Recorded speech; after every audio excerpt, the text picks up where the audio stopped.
안녕하세요. 반갑습니다. 웃음을 주는 따뜻한 상담사 웃다입니다. 상실과 애도에 대한 이야기를 좀 하려고 해요. 애도에 대해서 전문적으로 연구하시고 공부하신 선생님을 모시고 함께 이야기를 나눠보려고 하거든요. 저에게 상담 신청하시고 대기하시는 분들은 아마 소개를 받으셨을 텐데요. 너무 대기가 길어지게 됐을 때 함께 저와 상담을 병행해 주시고 있는 선생님을 모시도록 하겠습니다.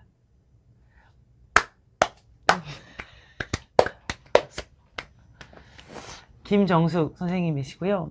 사별은 여러분 다 아시다시피 죽은 거죠. 그렇죠. 이별은요? 살아있지만 이제 더 이상 볼 수 없는 상태. 언젠가는 볼 수 있을 것이다라는 신라 같은 희망이 남아있는 게 이별이지만 사실 그게 더 힘들게 할 수는 있어요. 그렇죠. 그럼 모호한 상실이란 뭔가요? 예를 들면 내가 사랑하는 사람이 죽었는데 시신을 수습하지 못했거나 아니면 장례식에 참석하지 못했거나 정말 나와 이제 더 이상 함께 할 수 없는 다른 곳에 있다는 것을 내가 확인하지 못한 상태에서의 상실을 이야기합니다. 아니야, 아직까지 살아있을 거야. 어딘가는 살아있을 거야 라는 생각 때문에 남아있는 유가족들이 굉장히 큰 슬픔과 고통 속에서 여전히 살고 있어요. 그러면 어떤 증상들이 나타나는지 좀 알고 싶은데 먼저 좀 감정적으로는 어떤가요? 비탄에 빠진다고 이야기하는데 너무 거대한 것을 어떻게 표현할지 모르고 그래서 줄여서 나는 비탄에 빠졌습니다 라고 하지만 거기 안에는 무수히 많은 슬픔과 애통과 찢어지는 마음이 찢어지는 것들 그렇죠. 네. 그리고 대체할 수 없는 공허함 이 모든 것들이 그 비탄이라는 아주 그 단어 안에 들어가지만 사실 이건 말로 표현할 수 없는 것들이에요. 그렇죠. 인지적으로는 어떤가요? 일단 부정하는 거예요. 죽지 않았어. 죽지 않았다. 떠나지 헤어지지 않았다. 그렇지. 아직까지 내 곁에 있어. 언젠가는 만날 수 있을 거야. 그 다음에 이제 나타나는 것이 그 부분을 삭제하는, 기억에서 지워버리는. 죽었다는 건 알지만 그렇죠. 그 정황이나 이런 거에 대해서 잊어버리는 거죠. 행동으로는 어떻게 나타나나요? 가라앉고 좀 무기력해지고. 그렇죠. 무기력해지고 대인관계를 거의 맺지 않고 그러나 또 때때로는 이게 분노한다거나 이유 없이 반항하고 짜증이 나고 어떤 분이 이제 자녀를 상실했는데 이분이 공원에서 가족들이 웃으면서 놀고 있는 어떤 장면을 봤을 때 너무 화가 나서 견딜 수가 없다고 이야기를 하셨어요. 실제로 신체적으로도 반응이 나타나잖아요. 심장이 조여온다. 눈앞이 캄캄하다. 실제로 근데 눈이 안 보이세요. 그럴 수 있죠. 안 보이 극심한 두통, 소화기 장애, 어지럼증, 온몸에 힘이 빠지고 이명이나 이런 것들이 동반을 합니다. 애도를 잘 못하시는 분들이 많아요. 아무렇지 않게 넘기려고 굉장히 많이 애를 쓰시는 것 같더라고요. 어떻게 하면 우리가 이걸 좀 덜 괴로울 수 있을까? 근데 덜 괴로울 수 있는지 한번 여쭤보고 싶어요. 극복해내고 싶다 하는데 어느 순간 그 부메랑이 나한테 돌아오는 것처럼 다시 내가 슬픔에 빠져 있다라고 말씀을 하시거든요. 애도라는 것들이 사실은 우리 삶에 이미 들어와 있어요. 엄마 뱃속에서 나올 때부터 우리는 가장 안전한 자궁을 상실하고 나오는 거거든요.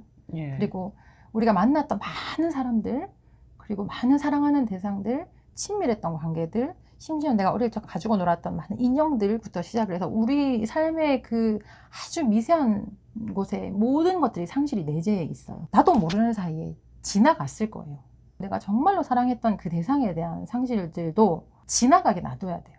그러니까 내가 이게 빨리 넘어가고 싶다가 아니라 과정을 반드시 겪고 넘어가야 된다는 걸 말씀드리고 싶어요. 근데 보면 친구들에게 이야기했다가 아직 그만 좀 얘기하고 정신을 차려야 되지 않냐. 그렇죠. 이런 피드백들을 많이 받는 것 같은데 참 안타까운 것 같아요.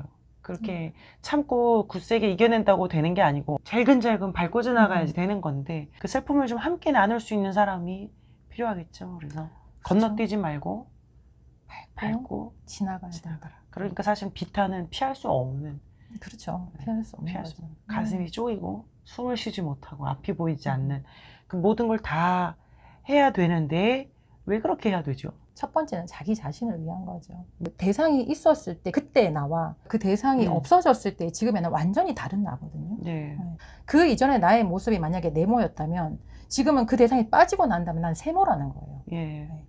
그러면 이 세모인 나는 어떻게 할 것인가? 세모로서 살아나갈 수 있게. 그럼요. 실제로 장례식 같은 것도 죽은 자를 위한 것이라고 사람들이 알고 있지만 산 자를 위한 거죠. 그렇죠. 쉽게 저지를 수 있는 잘못 중에 하나는 아이고 산 사람은 살아야지. 아유 또 그만하면 됐어. 뭐할 만큼 했어. 이런 말들은 사실 위로가 안 되죠. 그렇죠. 네. 그거는 네모가 세모가 되지 못하고 계속 네모로 있으라는 얘기예요. 아 그렇죠. 네. 근데 그게 불가능하거든요. 이미 깎여 나갔는데 네모로 존재하라. 너는 계속 네모로 존재하라. 그건 말이 안 되는 거죠. 사실 깎여 나간 걸 받아들일 때까지 잘근잘근 슬플 수밖에 없고, 그런 과정 중에는 정말 비탄하고 부정하고 분노하고 반항하고 우울하고 두통, 어지러움, 복통, 뭐 앞이 안 보이는, 가슴이 조여오는 모든 것들을 다 겪으면서 통과하는 것이다. 그렇게 해서 그 사람이 떠나갔음을 이제 받아들이고 추억하면서. 맞습니다. 그래서 그 애도라는 게 사실 마침표가 있는 작업은 아니에요. 떠올리고 그리고 다시 의미를 되짚어 봐야 되는 것들이고, 왜냐하면 그 떠나간 사람들이 남은 자에게 남겨놓고 간 것들이 있어요. 그렇죠. 네. 사랑하는 대상들이 나에게 남겨놓고 간 것들을 내 삶에 어떻게 녹여내고 이것을 내가 앞으로 나를 만날 사람들을 어떻게 맞이할 것인가, 내가 경험한 것들을 어떻게 녹여서 이분들에게 사랑과 우정과 관용과 베품과 좋은 것들을 어떻게 이분들에게 풀어내야 할 것인가가 남은 자들의 몫이라고 할 수 있어요. 네. 그러니까 만약에 이 애도가 잘 되지 않으면은 앞으로 인간관계나 이런 게 굉장히 어려워질 수 있겠다는 그렇죠. 뜻이잖아요. 네, 맞아요. 그리고 앞으로 뭔가 미래에 뭔가를 하고 누굴 만나고 어디에 소속되고 이런 모든 것들에서 상당히 이 자연스럽지 못한, 편안하지 못한 것들이 되겠죠. 또 이별이라고 하면 희망을 버리지 못하기 때문에 사실 더 힘든 것도 있는 거예요. 이 사람이 아직은 날 사랑하고 있어, 내게 다시 돌아올 수도 있어, 이런 마음이 있다 보니까 이게 더 이거를 정리하기가 되게 어렵단 말이에요. 어떻게 받아들일 수 있을까요? 그 사람이 갔다는 걸.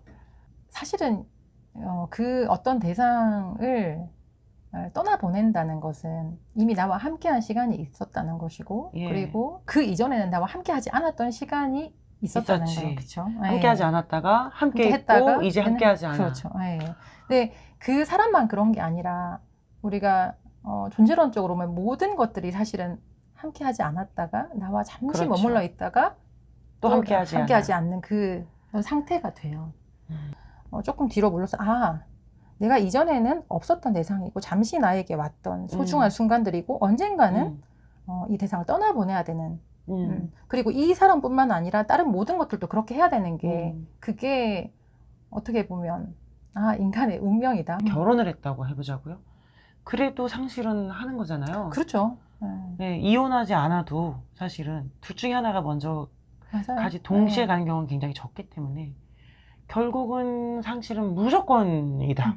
그것이 인간의 운명이고 그걸 어느 정도 제가 받아들이면서 살아가는 것인데, 그 사람은 간 거지만 어떤 그 사람과 함께 있던 순간은 남아있는 것이기 때문에 대상은 상실하고 순간은 간직하는 것으로서 계속 나를 만들어가는 하나의 어떤 조각들이 된 것이죠. 상실하신 분들에게 마지막으로 꼭 하고 싶은 이야기가 있다면 그분들이 하는 행동과 또 정서와 그리고 여러 가지 생각들은 타인을 해하거나 혹은 자신을 해하지 않는 이상은 다 정당하고 옳다는 걸 제가 말씀드리고 싶어서 이 자리에 나왔습니다. 자녀를 떠나보내고 그 자녀의 물건을 몇 년 동안 치우지 못해서 그것 때문에 내가 혹시 비정상이 아닌가? 정상입니다. 괜찮습니다. 괜찮고. 몇 년까지 정상이라고 보시는 거예요? 저는 그 한계를 두지 않습니다. 왜냐하면 애도가 제가 끝이 없다고 했기 때문에 그 비탄의 과정을 겪으시는 분들이 심하신 분들은 4년에서 5년까지도 겪으세요. 보통은 우리가 6개월 정도 비탄의 과정이 있고 그 이후에 또 다른 감정들이나 뭐 그리움의 과정들이 다른 과정들을 거친다고 하지만, 그러니까 비탄만 4, 5년을 겪으시는 분도 있어요. 너무나 큰 개인 차이가 있기 때문에 다 옳다. 다 옳다. 전문가로서 도움을 드릴 수 있는 것은 이 과정을 함께 동반할 수 있다. 그래서 같이 울고 또 같이 떠올리고 같이 기억하면서 이 과정을 여기 끝에서 터널 끝에 빠져나올 때까지 함께 동반할 수 있다라는 것을 말씀드리고 싶습니다. 무겁지 않은 주제예요. 뭐가요? 애도가. 애도가. 왜냐하면 애도 상담을 마치고 갈 때는 내담자분들이 웃으면서 나가세요. 무겁지만 무겁지 않은 것이 애도다. 들어올 때는 울었지만 나갈 때는 웃으면서 나가요. 그래야지 살아가지. 참 귀한 일을 하고 계시네요, 선생님. 아유, 함께 귀한 일을 하시잖아요. 네, 저도 귀한 분위기 일을 좋네요. 아무튼, 네, 그럼 오늘 여기까지 하고 인사를 드리도록 하겠습니다.